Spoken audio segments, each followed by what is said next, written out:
And then the promoter comes up to me, grabs me by my shoulder, pulls me, and goes, "What are you doing? That's not for you. That's for another artist." Yeah, Haylee Wood, right? That's me.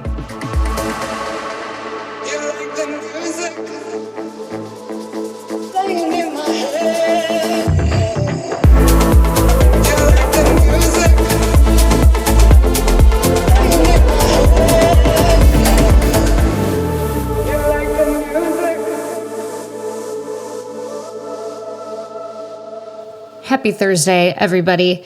When I started Chicago Music Nexus with my business partner, Matt Sherman, I was excited to help artists succeed in dance music. I still am. But what I didn't expect was to be completely excluded from some PR coverage, left out of some social media posts from attendees, and have people assume that I wasn't an equal partner despite putting in equal work and monetary investment. And I've stayed quiet about these experiences because, overall, Chicago Music Nexus has been one of the best experiences of my life. But, I'm worried that speaking up will only make things worse or make me seem ungrateful or like I'm complaining. But then I came across a TikTok a couple weeks ago that stopped my scroll. It was Haylee Wood, an incredible DJ, and she was sharing a story about being screamed at by a promoter who assumed she was just a groupie and not realizing that she was actually slotted to play that night. And her video resonated with thousands of people, not because it was a complaint, but because it highlighted a bigger truth that when we prejudge anybody in this industry, we all lose out on potential innovation and creativity. Today's guest, Haylee, went from making music, streaming in her bedroom during COVID, to becoming one of dance music's rising stars. But success hasn't shielded her from being literally pushed off stage mid-set by a tour manager who assumed she was just another girl dancing in the booth, or having to constantly prove she belongs in spaces that she's been booked to play. And these stories matter not because we want sympathy or because we want to harp on men, but because every time an artist has to spend mental energy proving that they belong somewhere, it takes away from the energy they could be spending on their art. So whether you are a man or woman in this industry, this conversation is going to change how you think about creating spaces where artists can truly thrive. Haylee shares practical strategies for maintaining confidence, building genuine professional relationships, and turning challenging situations into opportunities for growth. I hope you enjoy. So I was doing my research on you, and I read that you actually started DJing like around COVID times when COVID took all the venues away. So how did that happen for you? Before I ever was a DJ, I was actually just like in real life streaming, like just like talking, doing like stupid, funny things like on the internet and stuff. And then when COVID came, I was just a big raver. And I was at home and I was just like so sad about no raves. And then that's when Insomniac had those rave at home things. And I was just like, this is so lame. Like, I don't like this. I want to party. And then so actually at the time, the boy that I was dating at the time was like, you're a musician. Like, I bet DJing isn't even that hard. And so he like just went out and bought me a little setup. And I started like trying it out. And within like 2 weeks of trying it out, I was like, wait, I'm actually kind of good. Like, I kind of understand this whole concept. So it just kind of started like as a kind of for fun thing because I missed DJing, or I missed seeing DJs live, and I missed raving live. So I was going to try to do my own like house party type of thing. And then it shortly gave away. And I was just like, no, wait, I think I want to be a DJ. So you were part of the community like before you actually became a DJ, which is a common thing. So did you have to go and like get your first real life gig after COVID? Yeah. I lived in Florida, so we were a little bit more chill on all the rules and stuff. So pretty shortly, we started having like bars open and the clubs open again. As soon as that happened, the one club that I went to, it's more of a bar, but it's also a club. It's called Elixir in Orlando. I didn't really know what to do, but I went to the bartender, and that's the only club that I had seen that had like an official stage set up. Like there was tons more, but it's just the one that I had seen because I had just moved to Orlando from Miami. And I asked the bartender if she knew who was booking talent, and she was like, "Oh, it's that guy over there." And I just went up to him and I was like, "Hey, like, I don't really know how this works, but my name's Hayley and I just started DJing. I think that I'm good enough to play at like a club setting or something like that. Like, how could I get about performing here maybe?" And then he was just like, "Oh, cool." He was pretty nice about it. And he just told me to send him a mix. And then I sent him a mix that same night. And he hired me for like a month out. That's awesome. Yeah. So I love hearing those stories because like I feel like people undervalue that in-person approach so much. They think it's all about online presence, but you make a lasting impression when you talk to someone in real life. And by you following up like that night and like staying on top of it, you refreshen his mind. So those are like critical things I always tell artists that they should be doing. Yeah. I mean, I before I was ever even thinking about being in the music industry at all, it was always like a small dream of mine to be in the music industry and somehow, but I was in physical therapy before. So like very professional person. So I just took that professionality into DJing in a way because I was just like, okay, well, if I want to treat it like a job, it's going to be like a job where I have to go prove myself and stuff like that. You know what I mean? Yeah, yeah, absolutely. Treating yourself as a business, that's like something I harp on with artists because it seems like counterintuitive to being an artist, but it's how treating yourself like a business, is how you make money. It's how you get gigs. It's definitely an important part. Yeah, So agree. and you're streaming still on TikTok. I mean, I see it all the time. I join in, I vibe. A lot of people have moved away from that now. I think a lot of people had like fatigue after COVID of all the streams, but I feel like yours is probably a great way to just stay engaged with people. What do you get out of the streaming now that you're like also doing it in real life? Well, the whole reason that I started streaming in the first place was for money. Like I'm still up and coming DJ. So it's either, broke or another job. And I actually like am able to make a living off of just my TikTok stream, like even without my my gigs, like in real life. Like TikTok is like it is my main source of income right now. So, but the best part about it is not really that. The best part about it is how much it grows my other social medias and actually gets real people that actually like me and fuck with me and my personality. So like Mhm. go on to my Spotify and SoundCloud and my YouTube and listen to all my things because that's what I get out of it most is connecting with people I like. If you watch me, you can see I talk to everybody that I possibly can. Like Yeah. I'm a professional yapper, jacket I on it. love it. I love it. So am I. I have a podcast. Like, what am I doing this for? Just It's to talk. it's I like to talk. Yeah, I'm right there with you. And it's so smart because TikTok is a platform that values authenticity. I love like the story times because even yours, which we're going to get into, it's something where like if I see a story time and it's like 4 minutes long, I'm like, oh, this is going to be good. I can put my phone down and listen, but like do other things.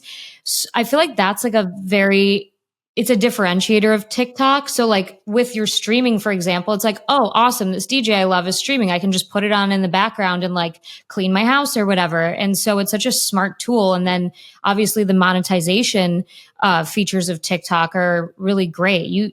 I'm sure from this TikTok that you posted that we're going to get into, you probably got something out of the creator fund just for that.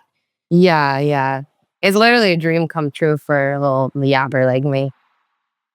It's awesome. And I want more people to jump on board with it because not everybody uses Twitch, like unless they're like Twitch people, but I feel like a lot more people use TikTok. And so it's just a great thing to explore. Yeah, there's a lot of stigma, unfortunately, I think, to being a TikTok DJ. I don't care. I'm a TikTok DJ. I'm still DJing big events and I'm on TikTok. So 100%. And I think the difference, at least for me, when I hear TikTok DJ is you're a DJ that's just remixing like viral songs on TikTok and capitalizing off trends versus using the platform as a place to share your art. You yeah. know, there's a difference. And one thing that I think a lot of artists are afraid of because they don't see themselves as professional yappers is to like they're too scared to like show that vulnerable side of themselves and be real, which TikTok really demands that authenticity. I came across your TikTok about what happened to you with the promoter in the club, and why don't you explain what happened for the people who haven't seen it? Yeah, so basically I had a show that I flew across the country to, and I was hanging out with the headliner of the show before the show happened. And then so I ended up going to the show like with the headliner and falling back to go get my friends. And when the promoter had originally met me with the headliner, because I was with the headliner, he just assumed that I was just like one of the groupies that was hanging out with the headliner. And then when I fell back and came back to the show with my friends, he then treated me still like a groupie rather than asking me who I was. So it was kind of like, it was just kind of like a funny thing to me because I'm just like, okay, well, I'm still here to play and I'm still here to get, paid. And I'm the one who was invited here. So it's hilarious that you're treating me like this right now. So I kind of wanted to fuck with him back kind of thing. And because I knew he was like just giving me the cold shoulder because he didn't know that I was one of the DJs, I let him kind of treat me like crap until the very end. I went to my table that he had set up for me, and he reached over to me and screamed at me and told me that I was at a table for another artist and what the hell am I doing there, like what, like blah blah blah, just screaming in my face. And I just told him like real chill. I'm just like, yeah, it's for Haylee Wood, right? Yeah, I'm Haylee Wood, by the way. You never asked. And when I did meet him with the headliner, I did say, hi, I'm Haylee. So he literally just didn't care. Like he was just like headliner. You know what I mean? Right. Yeah, he didn't even hear me probably. Yeah. Well, first of all, I can relate in so many ways. I'm not a DJ, but as like a woman in the business side of this industry, it struck a chord with me because I've had similar experiences, and that video resonated with a lot of people. What was like the top comments you were getting? Honestly, all the comments were really nice. Like usually the videos of mine that go like semi-viral or whatever you want to say, I usually have really mean comments, but Uh-huh. these ones were pretty nice because honestly, I think it struck a chord with mostly women. So I had like a lot of women just kind of commenting back, especially no matter the level of DJ they were on, whether they were like way bigger DJ than me or just starting out as a DJ, they have all had that experience already. So there was a lot of like, I'm with you, girl.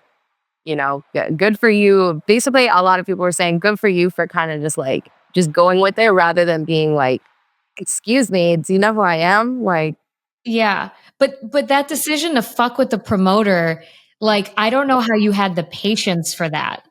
Because that, like, I don't know how long I could have held out.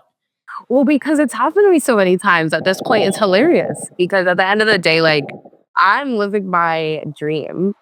Like there's not, unless they are literally disabling me from playing shows, it's funny, like, because I'm just like, why are you so like mad that I'm here right now? And Yeah. why are you so mad that I'm doing it? Yeah. It's a And good also attitude to have. it's slightly a compliment because they're telling it like, hey, that I'm attractive. Okay, see, that's a great way to look at it. It's a great my brain, like something I'm working on in 2025 is to not be so quick to anger in similar situations. So I'm trying to like draw inspo from you. But has like when these things happen, has it changed the way that you approach professional relationships in the music industry? Like, do you feel like you need to kind of wear a suit of armor or change the way you operate because of Yeah. this? Yeah, absolutely. When I go to studio sessions, I purposely dress extremely like casual, like sweaters and sweatpants, because I don't want anyone to get the impression that I'm just trying to woo somebody, or I don't want them to be able to say, oh, like this and that, or even see that I'm a woman. Like, you know what I mean? Because it really does affect a lot of people. Like when you come in hot and when you come in looking good and fresh, like they're just instantly like, oh, she doesn't belong here. She's too Mhm. pretty or too attractive to be able to be a DJ or to be able to be a solid music producer. She's gonna use her looks to get by or something like that. And then also it takes away from like just the openness of being an artist sometimes because of that. Because I want to make sure that I'm like being very professional. I'm not making any comments that seem flirty or anything like that, because I don't want them to be like, oh, she just came into the studio flirting with me or something. Because I'm a very silly girl. Mhm. So when I'm like collaborating with somebody or just meeting an artist that's a man for the first time, I'm very like, Right. because Right. I'm more quiet about it because until I get comfortable and maybe we get that banter going, and then I'm like, okay, we can fuck around with each other and they know I'm chill. That's the one thing that I have noticed, that it's made me very just like a little more standoffish with men specifically, because I don't want them to think I'm trying to do something I'm not. Yeah, yeah. I recently got a comment that I come off as too professional, and I'm like, okay, so you can't win. Like you're either too, like you're a floozy or you're too professional. It's like pick your poison. And like I want men who listen to this to be able to understand what it's like, because it's hard to put yourself in someone's shoes when you don't have that experience. And what I think, like, I can point out in this is that what you just talked about was the mental gymnastics you have to do before you even walk into a room. And then you have to like perform and put on a mask to ensure that people have the right perception of you. And I think that any person, man, woman, whatever gender, can relate to that, because as DJs, like one thing that anyone in this industry can relate to is like trying to explain to your grandparents what you do for a living. And you get so frustrated because you're like, you don't get it. Like, you don't get what this music is. You make this assumption, that assumption, then you're like, forget it. And it's like so frustrating that you feel like you can't explain who you are. And so I think that that's very similar to what you're talking about, because it's like you don't even get to be yourself because you have to make sure that the perception of you have to like do extra work so people understand who you are. Yeah, And that's definitely. bullshit. It's bullshit. Yeah. Yeah. It is funny the type of change that happens too, like maybe on the other side of it, where I'm like out somewhere and I'm kind of getting treated like whatever, pushed aside, and then like someone makes the comment about me being a DJ or an artist or working with this artist and that artist, and the entire room changes, and now they respect me. Right. By who And you're associated with. yeah, who I'm associated with or what I've done. And you were saying that this kind of affects who you are as an artist. So would you say this affects like your creative output or your confidence? Not my confidence, but definitely my creative output. Yeah. Especially when it comes to my studio sessions. Like if I'm collaborating, because I'm also a vocalist and I do a lot of vocals for artists and writing melodies for artists and stuff like that. And when I go into studio sessions with men that I've never met before, and it's just me and him in the studio, sometimes, yeah, it just like, it feels off because I don't really know the person. So I have to like a mask, and Mm-hmm. then I don't I don't have as a good of a outcome with the music because I didn't feel as comfortable to make the music. Like Yeah. making a song with my friend that I make us like songs with for fun, you make the best music ever because we can do and say and be anything we want when we're together. And music is very like vulnerable. It's a really good point, because it makes me think about all the art that we have possibly missed out on as a society for that reason, because people are apprehensive to be their true selves, especially women. It's a bummer. I dance around this like as a podcaster and, looking at my insights. Most of my listeners are men. how do we get this message across without alienation, without turning them off? Like, and I think the best way to do that is to just try to find points of relatability, because like anger doesn't work as we've seen in the past. Name calling doesn't work. Every person, every artist can relate to wanting to feel fully comfortable and be in a space where they can truly be themselves. I think everybody can relate to that. And when you have different barriers of things you cannot control, like being a woman, it's just not fair. Yeah, I think it also comes down a lot to women still not really being accepted into this industry yet, because I can't tell you the amount of people that tell me I'm an industry plant and maybe I should, like learn music before I try to do it. And nobody knows maybe that I've been on stage since I was 5 years old doing music, maybe not DJing, but DJing was just some random thing that I picked up. I've been playing music my entire life. And I play more instruments than half of the collaborators that I've been in the studio with. I think people cannot wrap their heads around success, especially when they consider it to be fast, like success in their eyes. And it's just a way to make themselves feel better about what they lack. And so they have to, they have to attribute it to something. Also, like, people, before calling a woman a plant, they don't look at the whole picture. They just see a girl DJ and they're like, oh, what a plant. Like, you know what I mean? But then they don't look at the background. They don't look at, oh, she live streams on TikTok every single day for 3 hours. Like, oh, she puts in work. That makes sense why she has a fast pace in the industry or a growing fan base that's growing every day. That makes sense. She's pushing it every day. So it's just, what it comes down to is more women in the industry killing it. I think it's going to take years and years and years for men to finally be like, oh yeah, like she's a woman. That's cool too. We accept her. Like, we won't prejudge her, because even when I go to shows, before I step onto the platform and play, I'm often treated different than when I step off the platform. I usually feel highly respected when I step off. Before, I don't feel so respected, even by stagehand, by stage liaisons, by like people in the crowd, even sometimes. You feel like you have to, you have more to prove up there. I have to prove more. I do. Yeah.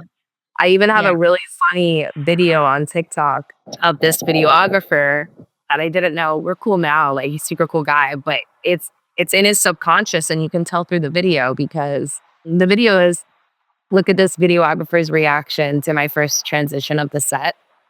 And the videographer's behind me getting his camera ready for my set. And I make a very like clean, easy, smooth. It's nothing crazy. It's just a very smooth transition. And it's the first one of the set. And the photographer looks at me and goes, like it's just, he was shocked that I made a very nice, smooth transition.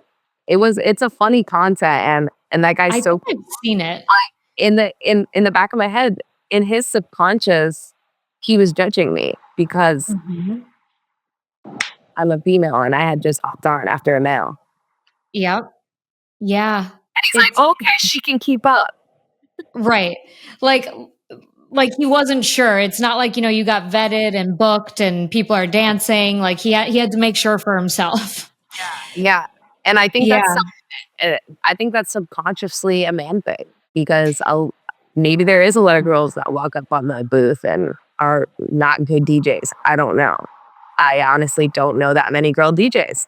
Yeah. Well, I think the fear of what we're talking about holds a lot of women back from even trying. Yeah, I agree. Because you have to have really thick skin to be able to put up with the little things like that, because they're hard to point out, like the videographer being surprised by your transition, but they add up and it gets so frustrating. Like, I know for me personally, when things like that happen, like it gets beyond the point where I can even articulate how I feel, because I'm just so fed up. And when you do, you're like called hysterical, or like you're just trying to like, play gender politics or whatever. So it's just this constant battle of trying to explain yourself. I was pushed off of stage by a very famous artist tour manager while I was DJing. He physically pushed me off stage because I was like dancing by the booth. And he thought I was just like a girl like on stage and was dancing. And I was the DJ. And he pushed me off the stage, like physically. That really happened. That's insane. He's like, get off stage. And I was like, that was the one time I was actually really fucking mad because it was so unexpected. And I'm in the middle of my set. Yeah, to assault you? Oh my God. And he pushed me off stage and I was like, I'm fucking DJing right now. Don't fucking touch me. And he's like, oh my God, I'm so sorry. A really famous DJ store manager, really, a really big guy. At the end of the show, he came to the my liaison. My liaison loved me. He was very nice. And he was like, let me talk to her. I need to apologize. I can't believe I did that. And the liaison was like, no, you can sit in it. Good. That's amazing. The liaison didn't let him come apologize to me because he was so, even though the liaison was like, I can't believe I just saw that with my own eyes. I can't believe I just saw that with my own eyes. And I was like, I can't believe that just happened to me. The levels to that of like you being the DJ touching a woman in general. Could you, who would have been the DJ if it wasn't me? That's crazy. That is and like the sad thing is like you have so many of these in the chamber, and I'm sure we could talk for hours, and every other woman DJ could too. A couple of years ago, before I had done a few things in the music industry with interviews and stuff, but I wasn't, I didn't have my podcast yet, or I wasn't doing big festivals yet. I had an interaction with an artist who I thought would recognize me. It was like a calculated risk, but I had interviewed him at a charity live stream and we had a great conversation. It went really well, talked for a few minutes after. And when I went to go say hello, the way that I was treated by him and he's a big DJ too, and his other big DJ friend next to him, the look of disgust they gave me, like, who are you and why are you talking to me? And that was a couple months after this live stream. I physically recoiled because like I'm so bad with like, I don't know, like it felt like a humiliation ritual. And I curled up in a ball. I was like crying after that because I was like, I will never approach another fucking artist again, because the way they were treating me was like some groupie, not some professional that like worked with them for a fundraiser. So, I mean, I've gotten over it since, and I've actually interviewed this person in other settings since, not by my own, like I didn't choose to, but it's just how it was. And I've gotten over it. Obviously, I have to do this podcast, but I don't think people realize like the long-term effects that can have on someone, man or woman, of just being unkind and making presumptions about someone. And I think that is particularly rampant, unfortunately, in the house music community. I would say so too. Yeah, it feels like the like bullying, like cool kids table. Whether DJs want to admit it or not, we're all nerds. We're all nerds. We're all super geeky. We geek out about sounds and phrases and melodies like that. We're nerds. We're music nerds. Mm-hmm. So at the end of the day, like we all have a little bit of child in us that was bullied, that was taken for granted, that was abandoned, whatever. And it just depends, like, do you bring it out in the way that I try to bring it out, where I'm like, I don't want other people to feel that way. Or do you bring it out where like, I'm going to make all of you motherfuckers feel that way because I did. Haha. Now I got my power back. So that's why I feel like a lot of house music artists are a little bit more like bullies sometimes, because they were bullied and they didn't get past that correctly. It's such a good point. And now they have the power. And like, hey, I DJing is cool, where before even it was kind of nerdy. Right. Like I'm fully willing to admit as someone who was bullied hardcore in middle school, high school, when I like finally hit puberty at 19 years old and like I started to look cute, like for a while, like I was a mean girl for like a couple years in college. And I look back at it and I'm like, oh my God, I was inflicting that pain that was inflicted on me for 10 plus years. So that's a really good point. And I also think men, the stigma with therapy in men is still there more so than with women. And so it doesn't get worked out. That's a really great point.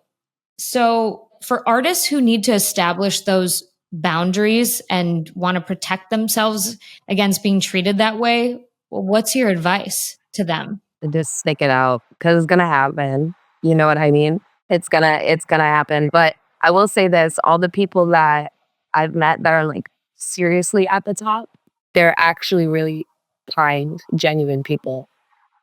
All the people that have like seriously lasting careers that I've met and I've been around and stuff, they're seriously genuine people and nerds. Yeah. Yeah. And so I think that at the end of the day, like the unauthentic slash the rude, mean, just like disingenuous people, they're they're gonna fade. It may take a few years, but they're gonna fade. Because if I know that this person is a meanie, then that person knows that they're a meanie, and that person knows that they're a meanie, and the industry loves to talk about each other. And that's why I'm like hella nice. Yep. It's I'm like, someone's gonna talk about me, and they're not gonna be able to say from the situation that I was the mean one. So Yeah. Yeah. It's really important to think about reputation management as an artist from day one. Like, even when you have nobody following you, you're brand new, maybe you've done one or two gigs. If you can build that reputation, a positive reputation early, that will save you. Because everybody has moments where they've had a bad night and maybe they let it show on their face or like something didn't go your way. Obviously, be authentic about it. Don't be, an asshole, but come off as a nice person. But that reputation management is so crucial because no amount of like good strategized PR can mask if you are a piece of shit in real life. totally, totally. Yeah, and like everyone has their nights. Like one of the most respectable things someone ever did to me was like a bigger artist that I had worked with like once. I saw him at a show and he was like really standoffish and I remember him saying to me, he put his hand on my shoulder. He's like, I apologize. I'm really having a bad night tonight. Like something's going on, like with my whatever, like my girlfriend or something like that. And I just don't feel like talking that much. Like, and I remember just taking that and being like, that was so fucking awesome and vulnerable of him to do. And it's something that stuck with me a lot. And I'm like, more artists should be like that. And that's why that artist that I worked with is huge now, like fucking going off. And that's why, because he's real as fuck. And even when I was like, was he hating? Like he was like, he could tell that he was off and he wasn't his normal self and was like, hey, I just don't feel like talking That's right amazing. now.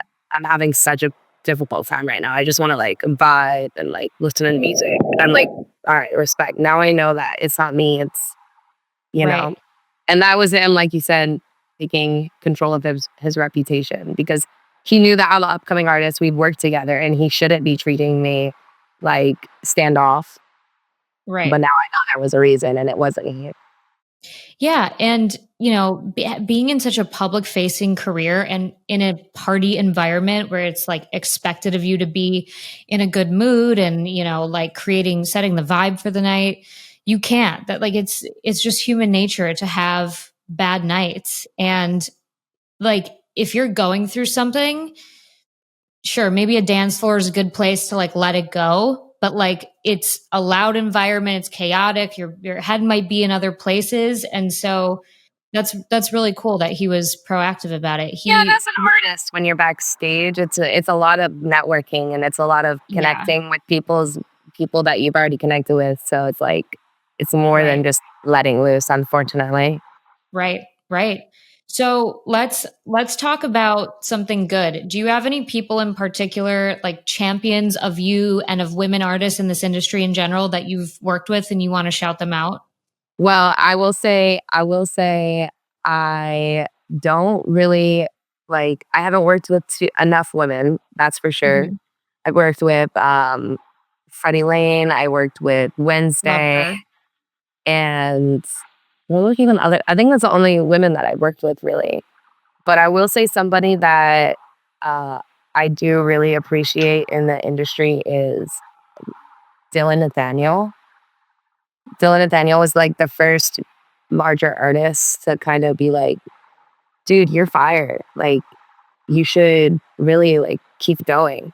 And he was one of the first people to put me on because he helped me get my first release by collaborating on a song with me, and just always picks up the phone when I need any type of help with like production, anything like that. I worked in a group called Kick and Bass, Yeah. and West the End. Discord, West End's Discord. Yeah. So I would just say everybody from West End Discord, West End, Tyler, Million specifically is an artist in Amsterdam. All these people like have really supported my career and given me really amazing advice. And yeah, well, honestly, the people that I want to thank most are not even artists. They're like the talent buyers that saw me perform and just like saw my vision. Yeah. Yeah. That's amazing. The behind the scenes people are the unsung heroes. Yeah, they really are. Like, I've been told so many times that like my first out of state headline show was in Salt Lake City, and like I guess the lighting person that does their stagings or whatever for them had been telling this group to put me on for like 2 years because Wow. he's seen me perform in Orlando or something like that. And he was like, you need to put this girl on, you need to put this girl on. And then they finally like saw my vision and put me on. That's But it was amazing. because of the lighting guy that did like my visuals that night. Was like, oh, this girl's sick. That's so cool. Like the power of a testimonial, like I feel like people like undervalue that too. And I was thinking about that today because my husband runs a remodeling business and he asked to, cuz like holidays are slow, no one wants contractors in their homes. He asked two clients, he's like, "Hey, if you wouldn't mind, could you just post about your experience on this like on this neighborhood group of like what it was like working with me?"